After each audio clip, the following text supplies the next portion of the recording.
Sahabat semua, salam sehat, salam penuh semangat, salam untuk Indonesia yang maju yang sebentar lagi menyongsong 77 tahun Indonesia.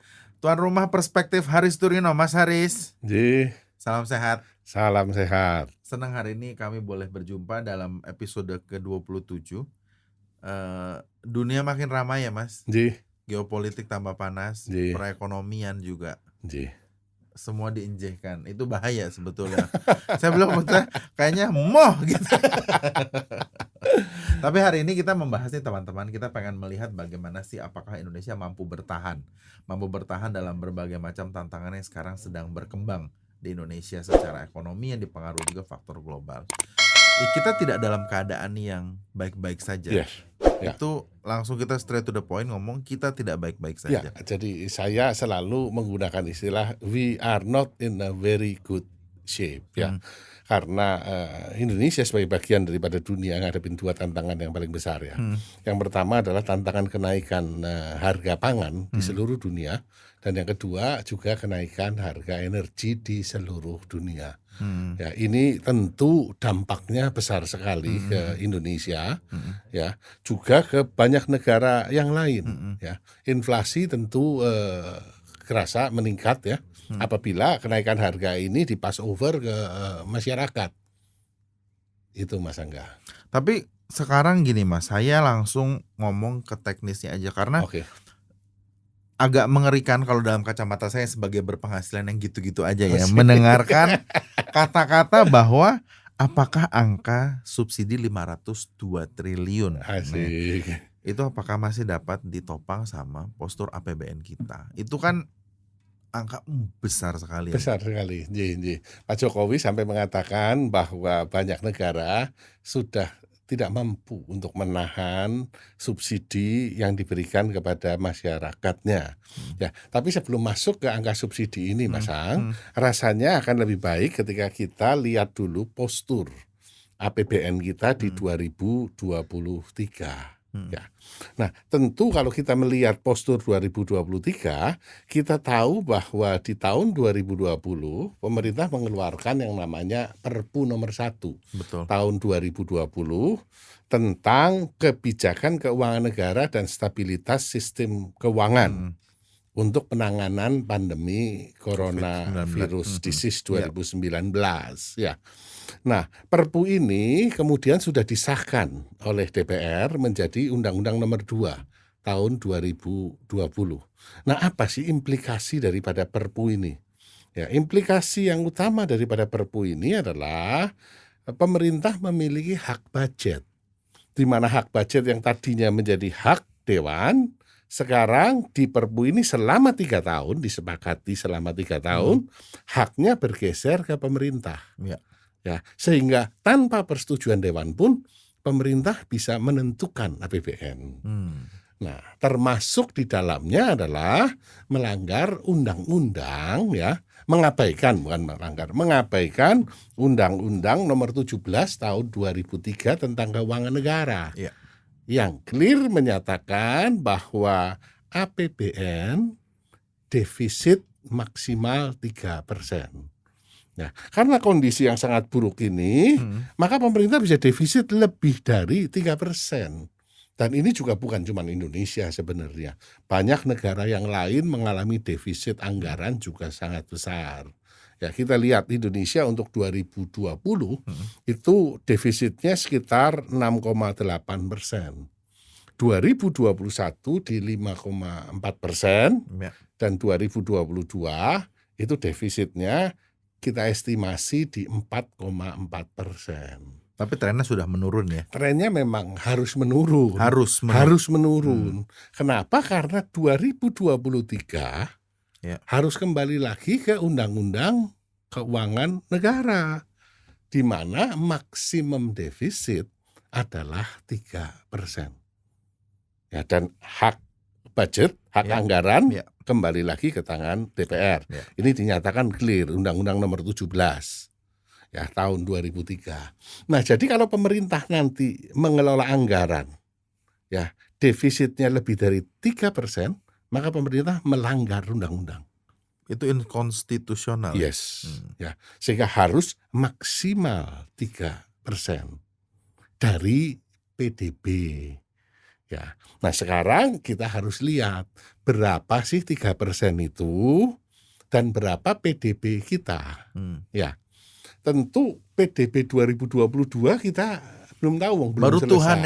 Tuhan yang tahu ya. Mungkin kita itu belum terjadi kan. Iya, betul. Ya, jadi kita lihat PDB 2021 ini angkanya di 16.970 triliun. Atau kita ngomong gampang 17.000 triliun. Kita bulatkan ya. 2021. Dan pertumbuhan PDB 5% asumsinya ini akan tercapai. Sehingga 2022 ini PDB-nya di 17.800 triliun. Ya. Nah, proyeksi 2023 ini tumbuh 5,3 triliun. 5,3%. Ya. Ya, ini tidak gampang ya. Di tengah kondisi dunia yang saat ini, ya, pertumbuhan 5,3% ini tidak gampang. Tapi ini adalah target pemerintah, achievable tapi tidak gampang. Ya. Kalau kita pakai patokan ini, maka PDB kita 2023 menjadi 18.760 triliun. Nah, maka 3%-nya ya, 3%-nya 560 triliun. Itulah maksimal defisit yang pemerintah bisa bolehkan. Ya kan? Karena 3% dari PDB. Ya. Nah, kalau kita lihat APBN-nya mau dipatok berapa sih? Nah, iya kan? Ini berandai-andai nih ya. Ya, kita berandai-andai, PDB-nya kita sudah tahu, ya. Nah, APBN-nya pemerintah ngomong, ya, besaran APBN 2023 itu 2.760 triliun atau yang dikatakan pemerintah adalah 14,6% dari PDB. Ya. Nah, kalau APBN 2.760, maka boleh utang 560, jelas pendapatan negara 2.200. Jadi pendapatan total negara harus 2.200 triliun di 2023. Ya. Nah, 2.200 itu dari mana saja? Kan kita breakdown-nya seperti itu. Sampai nggak napas nih teman-teman saya agak-agak. Karena angkanya fantastis sekali karena ekonomi kita secara skala membesar sehingga memang akhirnya ruang pertumbuhannya pun. Tapi sebelum itu kita breakdown dulu kali ya. 2.200 itu gimana, Mas? Nah, jadi kalau ngomong sumber-sumber pendapatan negara kan kita tahu ya. Biasa kosakan dari Mas Haris kan. Pajak. Yang pertama tuh pajak dulu ya kan. Pajak. Yang kedua pendapatan negara bukan pajak. Ya. Yang ketiga tentu adalah dividen nih dari BUMN. Ya kan kita tahu laporan proyeksi dividen dari Kementerian BUMN di 2023 targetnya kan antara 45 sampai 50 triliun lah maksimum itu. Mau ditekan seperti apa? Ya keluarnya segitu. Padahal baru kita bahas di episode sebelumnya, katanya gocap ya Mas. Iya gocap, nggak bisa lari jauh dari situ lah ya. Sama satu lagi hibah. Tapi jangan berharap lah ya. Ya kalau hibah kecil angkanya. Kan angpau lah itu. Angpau dari negara-negara sahabat. Nah, kembali Mas Angga, ya pendapatan negara bukan pajak, ya itu besarannya 400 triliun maksimal. Ya, sementara dividen 40 ke 50 lah saya katakan. Ya. Hibahnya kecil, ya, maka total pendapatan pajak harus di angka 1.760. Ya. Nah, ini tidak gampang. Ya. Kenapa tidak gampang? Ya bisnis belum sepenuhnya pulih. Ya. Target 2022 tahun ini di 1.500-an, 1.400 sekian. 1.500 katakan. Jadi harus ada naik nih. Ya, naik sekitar 260. Ya. Nah, maka dari itu ya, kita lihat kan per 1 April kemarin ya, PPN sudah naik 1%. 1%. 1% itu gede, Mas Ang. Dengan skala nasional Ya, kita ya. jadi total PPN kita ya, itu sekitar 500 triliun per tahun. Ya. Naik 1% ya. Berarti kan dari 10 ke 11. Iya. Naiknya kan 10%. Iya. Nah, jadi 550 triliun. Menaikkan PPN hanya ngomong ABAP aja, naik dari 10 ke 11, dapat 50 T. Ya. Nah, Erick Thohir menggerakkan semua BUMN 50 T juga, ya kan? Bener juga ya. Ini gede ya. Dan tentu kita tahu ya, pemerintah kan sudah menerapkan bahwa NIK menjadi nomor pokok wajib pajak. Sehingga harapannya adalah nisbah pajak ya, besaran pajak dibagi PDB itu disebut nisbah pajak. Indonesia ya naiklah, jangan 8%. Ya naik ke paling tidak 9. Negara-negara lain yang lebih sehat, nisbah pajaknya di atas 10, 11, dan 12%. Gitu, Mas Ang. Nah, itu postur anggaran 2023. Nah, di dalam kondisi anggaran yang cekak dan kemampuan berhutang terbatas karena dibatasi oleh undang-undang ya. Kalau tadi Mas Ang mengatakan bahwa ada kebutuhan subsidi 500 triliun, yo rasanya berat sekali. Ya, 500 triliun kalau saya bagi dengan 2.700 triliun, ini 18,5%. Dari total anggaran kita 18,5% habis untuk subsidi. Ya. Jadi asap. Subsidi larinya kemana saja, Mas Ang? Ya kan? Nah, kita lihat satu persatu. Nomor 1 adalah subsidi BBM. Ya, BBM saya sorotin 2, yaitu Pertalite. Ini 80% dari BBM sekarang pakai Pertalite. Tadinya itu porsinya lebih kecil dari ini. Sebagian sudah menggunakan Pertamax. Tapi gara-gara disparitas harga yang sangat besar, maka orang geser lagi. Mobilnya ngelitik sedikit, ya wis lah. Tapi pakainya Pertalite. Ya. Total Pertalite 23 juta kiloliter. Ya. Nah, harga Pertalite kita tahu 7.650. Sementara harga keekonomiannya di 14.000. Jadi setiap liter Pertalite dijual 6.000 lebih itu disubsidi oleh pemerintah. Sebelum lanjut dulu, itu adalah catatan kita para pengguna motor ya. Jadi negara tuh hadir dari setiap semprotan BBM yang masuk ke mobil Anda. Jadi jangan suka komplain negara tidak hadir ya. Iya Mas ya. Nah, jadi hanya Pertalite saja kita tahu 6.300-an dikalikan 23 juta kiloliter, hasilnya itu hampir 150 triliun.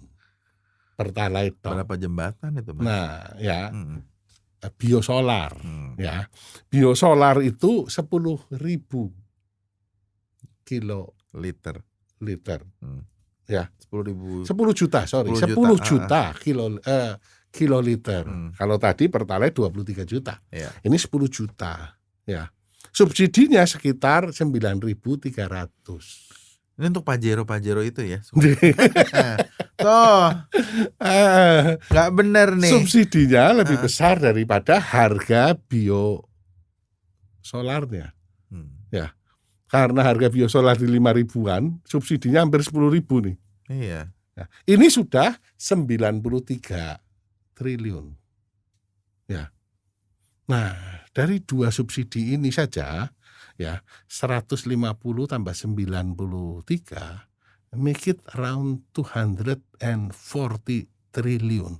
250 triliun dari dua ini saja. Belum yang lain. Subsidi LPG. Ya. 3 kilo tuh melon. Itu hampir 100 triliun. Ya. Makin pegal. Kemudian subsidi listrik. Di bawah 3.000 watt. Di bawah 3.000 watt ya. Yang 2.200 juga subsidi, cuman subsidinya lebih kecil dibandingkan yang 900 dan 450.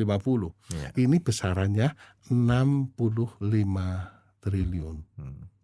Jadi kalau digabung Masang 400 triliun ya. Ini yang kudu ditanggung ya. 400 triliun. Nah tadi Mas Ang katakan kok ada keluaran ke 500 ya kan? Nah subsidinya 400 ditambah kompensasi. Dari kemarin kan utang pemerintah belum bayar kepada PLN, kepada Pertamina, ya kan? Maka itu 100 triliun lebih. Ya, ini kan kudu dibayarkan. Buat pemerintah ini kesempatan. Kudu bayar. Ya, karena tahun depan sudah tidak boleh. Dikunci 3%. Ya, kita tahu kemarin Bendahara Negara, Menteri Keuangan mengajukan tambahan anggaran kepada Banggar, disepakati 290 triliun ya untuk mendorong subsidi ini dan termasuk pembayaran kompensasi. Gitu Mas Ang, posisinya Mas Ang. Secara teoritis terukur. Yes. Intuisi Mas sebagai juga orang yang punya kapasitas dalam menilai ini, is it wise or not? No, not at all. Dirajam satu kampung loh Mas. ya, enggak make sense ya. Anggaran negara 18,5% habis untuk subsidi. Memang saya katakan di perspektif Malaysia katanya di Malaysia tuh bisa. Siapa yang boleh beli? Ya, tinggal gitu, siapa yang boleh beli? Dibandingkan negara tetangga boleh, negara ini katanya negara besar tuh. Penghasil minyak. Kita penghasil minyak tuh. Kita sendiri mahal. Nah, kita lihat pasarnya. Kita lihat 18,5% atau 500 triliun hanya untuk subsidi itu enggak pas. Ya. Sehingga ini pilihan. Kalau subsidinya dicabut total, yang terjadi adalah harga naik. Kalau harga naik, inflasi naik. Ini jadi satu pilihan yang susah. Kalau subsidinya tetap, ya, maka pendapatan negara, ya, ini kan kudu ditambah supaya pemerintah bisa menanggung subsidi ini, karena defisitnya maksimum 3% tahun depan. Nah, menurut saya subsidi tetap, tetapi lebih tepat sasaran. Ya. Jadi intinya adalah Boyo Eling lah, yang punya daya beli lebih baik. Nggak cukup, himbauan nggak cukup sekarang. Perlu ada sanksi. Iya, bukan sanksi, tapi pembatasan. Skenario-nya gimana? Coba deh, dari Mas Faris. Kita tahu Pertamina sudah mengeluarkan My Pertamina aplikasi di mana nanti di situ orang akan dapat barcode sehingga hanya yang punya barcode yang bisa membeli BBM subsidi. Ya, waktu kemarin saya ke Dapil, saya cek di Dapil saya. Nah, SPBU Pertamina, ya, pendaftarannya aja belum dimulai. Itu dari SPBU-nya ya? Jadi pendaftarannya belum dimulai. Rencana katanya akan dimulai di bulan Agustus ini. Dan mulai akan diterapkan nanti secara serempak di bulan September. Ya. Nah, apa benar September atau mulur lagi? Mulur lagi sebulan lagi, Mas Ang. Ini bicaranya triliun-triliun loh. Ya kan, mundur sebulan sekian triliun lagi. Nah, itu tentang BBM, ya, tentang BBM kendaraan. Sebenarnya cara simpel lah. misalkan angkutan umum, plat kuning, ya plat kuning, dan kemudian roda 2 ya, itu silahkan pakai BBM subsidi. Asumsinya roda 2 ya masyarakat di bawah lah ya, itu layak mendapatkan subsidi. Ya sisanya enggak usah, itu kan lebih gampang sebenarnya. Tapi itu harus segera diterapkan. Ya. Nah, yang kedua tentang LPG nih. Ini kan 100 triliun 1 tahun. Ya gasnya import kita sebagian. Sehingga kan kudu dipikirin nih. Apa sih solusinya? Ya, solusi yang pas adalah geser pemakaian rumah tangga, ya, geser dari kompor gas ke kompor induksi, kompor listrik. Itu sudah dihitung tuh. Penghematannya besar sekali. Ya. Lumayan. Kalau itu bisa digeser, dan ini juga menyelesaikan masalah yang sedang dihadapi oleh PLN. PLN kan menghadapi oversupply listrik. Dan diperkirakan oversupply-nya akan berlarut nih. Ya, maka kalau ini kompornya diganti dari gas menjadi induksi atau kompor listrik, konsumsi ya, listrik meningkat dan beban subsidi pemerintah turun. Ya, ini untuk LPG. Bagaimana dengan PLN-nya itu sendiri? Ya, PLN tentu menerapkan subsidi silang antara rumah-rumah mewah, ya, rumah-rumah besar yang 5.000, yang 10.000, 30.000, ya, itu ya cas saja harganya. Ya, tetapi jangan dibebankan industri loh ya, karena industri kita sudah membayar pada harga keekonomian, jangan dinaikkan, sehingga subsidi silang akan terjadi nanti antara yang bawah dengan yang atas. Kalau ini dikendalikan, ya, saya yakin pemerintah masih mampu untuk menjaga ya kestabilan kondisi makro. Gitu, Mas Ang. Jadi teman-teman, penjabarannya cukup kompleks, tapi memang itu adalah satu kenyataan yang kita nggak boleh Mas ya, kita nggak boleh lupakan ya, bahwa memang secara anggaran itu memang berat sekali, seperti badan saya sebagai moderator. Iya loh Mas. Iya, itu nih, Mas ngerasakan ya, kita di Indonesia untuk UMR, katakan UMR di Tegal lah, di Tegal. Tegal coba berapa? Dapil panjenengan 2 juta katakan ya. Make it 2 juta, enggak ada 2 juta sebenarnya. Nah, tapi berapa sih yang diterima in total? Menurut saya itu di atas 5 juta. Karena ada subsidi. Karena ya BBM disubsidi, listrik disubsidi, sakit disubsidi, sekolah disubsidi, perumahan disubsidi, pupuk disubsidi. Sehingga total kalau kita compounded, total ya, itu sebenarnya realnya itu di atas 5 juta, dan itu semua beban pemerintah. Jadi pemerintah menggaji masyarakatnya ya? Ya, secara tidak langsung. Ini memang pilihan. Ini memang pilihan yang tidak gampang, Mas Ang. Aduh, itu baru satu pertanyaan lah tuh. Udah, tapi gini, hitung-hitungan politiknya, kalau misalnya pemerintah berani untuk sedikit merelaksasi anggarannya itu, dalam arti relaksasi adalah pressure-nya dikurangi lah, sehingga beban anggaran itu dan juga resiko fiskal kita tuh bisa dicegah gitu, Mas. Ada nggak keberanian ke sana? Artinya menaikkan harga BBM? Kita ganti bahasa, mencabut subsidinya. Yang berimplikasi terhadap koreksi harga.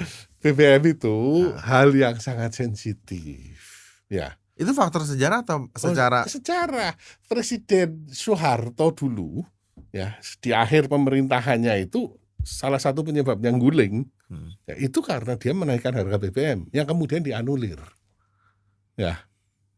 Tetapi pressure-nya, demonya sudah besar sekali, dan saya yakin enggak pas.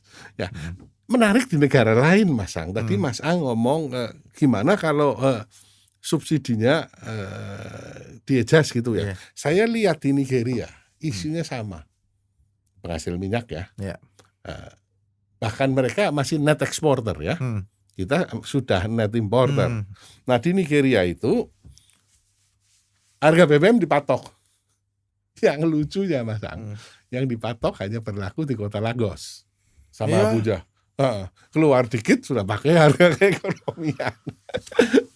Ini kan kalau itu dilakukan kan ngamuk rakyatnya kan. Ya pasti ngamuk lah, apalagi kita arkipelago kita banyak sekali nih pulau-pulau besar. Jadi yang lebih tepat adalah dikendalikan siapa yang berhak mendapatkan subsidi. Itu kita akan kembalikan juga sih kepada pemerintah juga. Itu masalah pilihan juga ya Mas ya. Ya kan ya.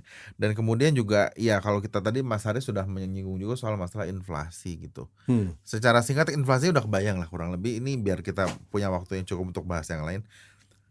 Inflasi kita tuh masih terkendali kalau sebetulnya. Masih terkendali karena diabsorb pemerintah semua. Ya, bebannya diabsorb pemerintah semua. Beda dengan di banyak negara lain, kan pilihan. Ini melepaskan kepada masyarakat, di Amerika misalkan, ya inflasinya 9,5%. Di banyak negara Eropa juga sudah 9%. Inflasi tinggi sekali, harga BBM tinggi sekali. Kan rentetannya banyak dari harga BBM ini. Ya, nah di Amerika bahkan sekarang saya berani mengatakan sudah masuk ke kondisi stagflasi, yaitu ekonomi stagnan ya atau resesi dengan inflasi yang tinggi. Ini obatnya angel pol. Ya. Resesi itu definisinya adalah 2 kuartal berturut-turut negatif. Kuartal pertama negatif 1,6, kuartal kedua negatif 0,9. Berarti confirm dia mengalami resesi dengan inflasi yang tinggi. Angel obatnya itu. Itu Amerika tuh loh. Yes, obatnya susah. Kalau inflasinya tidak tinggi, obatnya gampang. Caranya apa? Turunkan tingkat bunga. Ya kan? Dengan diturunkan tingkat bunga, maka cost of fund menjadi turun. Ya akibatnya orang cenderung melakukan investasi. Tapi ini tidak bisa menurunkan tingkat bunga. Malah dinaikin terus. Dia harus menaikkan tingkat bunga. Ya, curing the inflation, pilihannya Amerika. Ya, mengobati inflasinya dulu. Ya, at the expense of economic growth. Dia ngejar kapital masuk dulu kan? Iya, supaya intinya bukan kapital masuk, tapi inflasinya ini bisa ditekan. Inflasinya bisa ditekan, tingkat bunganya dinaikkan, inflasi akan turun. Karena dengan naiknya tingkat bunga pasti discourage investment dan seterusnya. Ya. Tapi harga yang dibayar adalah pertumbuhan ekonominya yang semakin menderita. Nanti gantian ketika inflasi sudah terkendali, ya maka pertumbuhan ekonominya baru dipicu. Ini menjadi pilihan yang susah. Kita masih oke, inflasi masih bagus, terkendali ya. Dan pertumbuhan ekonomi masih 5%. Ya, walaupun kalau kita petani postur anggarannya dan kita mau jujur ya, melihat we are not in a very good shape. Jadi harus ada kejujuran revolusioner. Jadi sebelum terjadi adanya nanti para pakar-pakar yang bekas menteri ngomong, Haris Turino sudah mengingatkan di episode 27 ya di awal Agustus ini. Jadi nanti saat kita ngelihat nota keuangan tanggal 16 Agustus mesti sudah lebih kelihatan. Jadi para pengusaha yang memang sangat directly impact misalnya yang accessible goods, misalnya barang-barang kena cukai lah, siap-siap lah nanti mungkin pemerintah melakukan exercise di kebijakannya. Di saat Amerika sedang exercise, masih gangguin negara lain. Itu gimana? Karena gini, kita nggak bisa bilang dampak perang dari kita ngobrol sama Bu Koni dulu ya. Itu dampak turunan kayak perekonomian globalnya itu besar sekali. Ukraina dan Rusia aja dampaknya sama kita udah ribet. Nah sekarang tiba-tiba negeri Paman Sam mampir ke Koaliong. Ada apa ini? Cialing. Ada nenek-nenek Amerika mampir ke Cialing. Iya. Udah nenek-nenek tapi bikin rusuh dunia. Itu apa pesannya itu? Hah? Gimana Mas? Posisi beda ya, beda. Ukraine itu anggota PBB itu independent country. sementara Taiwan bukan. Taiwan bukan posisi anggota unik, PBB, ya kan? Taiwan adalah bagian dari Tiongkok. Single China Policy, ya sebagai provinsi yang bandel lah. Itu perbedaan yang lain. Tentu Ukraina ini punya sumber daya alam yang luar biasa, punya gandum, sementara Taiwan enggak punya itu. Kekuatan Taiwan di manufacturing, chips dan seterusnya.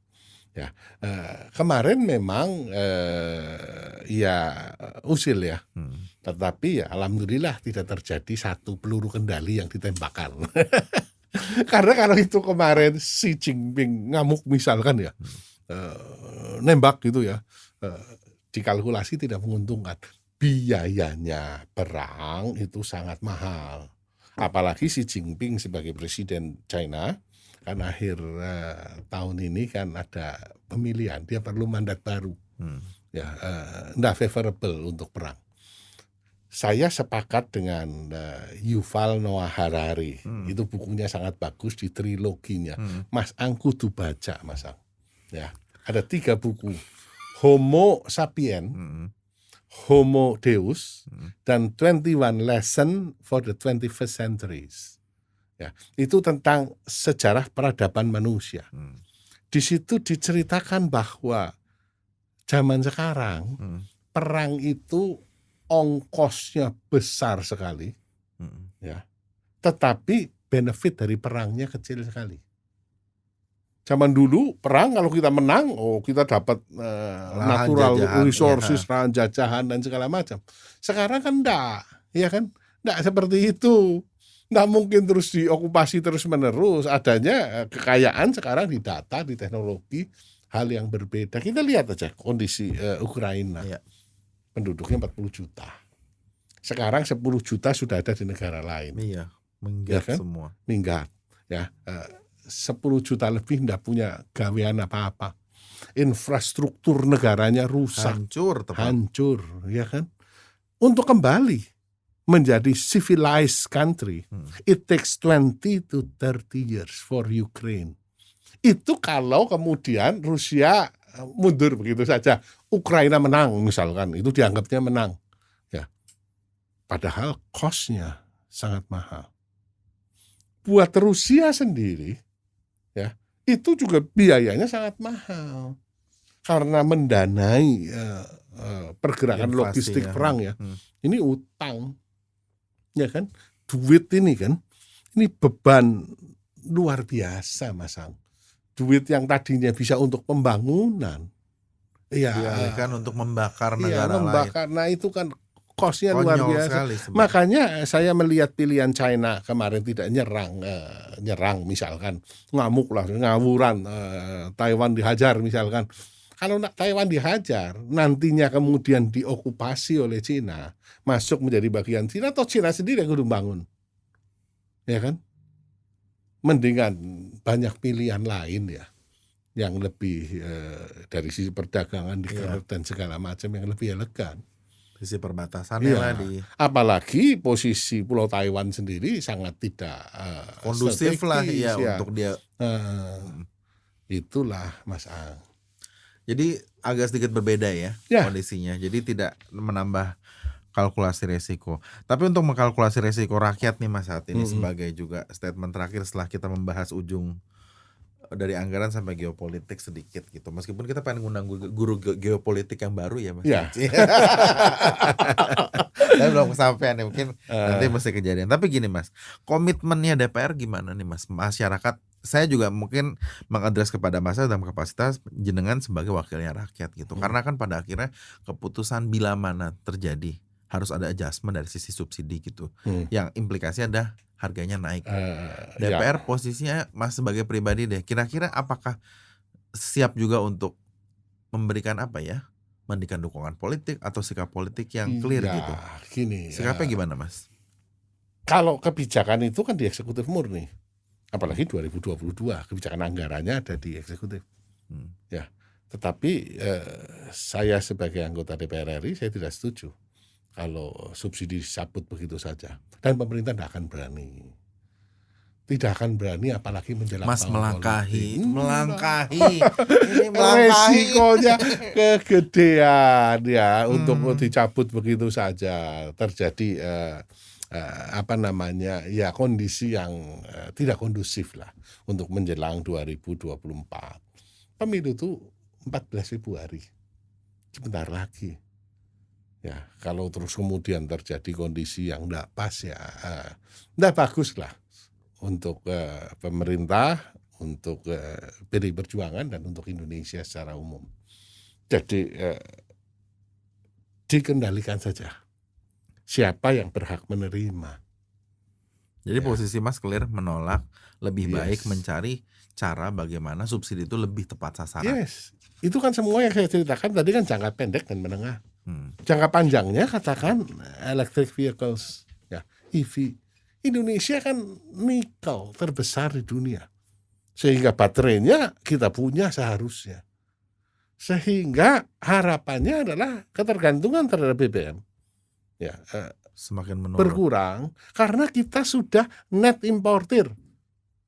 Kita punya lifting minyak ya pemerintah mentargetkan dengan asumsi 680.000 barel per hari.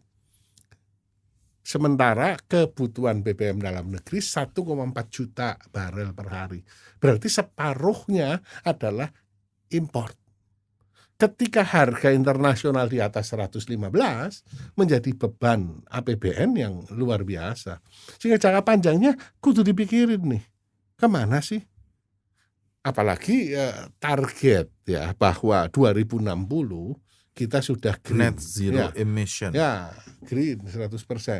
Sehingga kalau ceritanya green 100%, ya EV dong, electric vehicles. Nah ini kudu didorong ke arah sana. Kita ambil momentum nih. Paling tidak sebagai penghasil baterai. Jadi kita nggak cuma nonton aja. Ya, dan kita jangan sampai ketinggalan lagi Mas. Tapi saya nggak setuju kalau 2020 tuh tiba-tiba hijau 100%. Tetap merah 100%. Tetap merah. Tetap PDI 100%. Perjuangan. Tetap nggak bisa. Jangan dipelintir itu statementnya itu. Mas, episode 27 sudah kita selesaikan. Terima kasih pencerahannya karena saya sendiri secara pribadi juga jadi lebih memahami bagaimana sebetulnya dilema yang dihadapi pemerintah. Jadi justru di saat inilah kegotong royongan kita untuk mencari solusi itu adalah satu hal yang niscaya harus terjadi gitu loh. Jadi kita coba 2024 makin dekat, tetapi jangan ada gontok-gontokan yang nggak produktif ya Mas ya. Pokoknya tinggal tunggu kabar dari ibu aja ya Mas ya. Ya kita tegak lurus. Kita tegak lurus satu rampak perjuangan dalam barisan. Mas Haris matur sembah nuwun. Teman-teman jangan lupa kita minta dengan rendah hati dukungannya untuk memberikan klik subscribe, juga berikan like, juga memberikan komentar di channel YouTube Perspektif Haris Turino. Kita jumpa kembali di episode berikutnya. Mas Haris monggo. Terima kasih. Assalamualaikum warahmatullahi wabarakatuh. Sehat selalu untuk kita semua.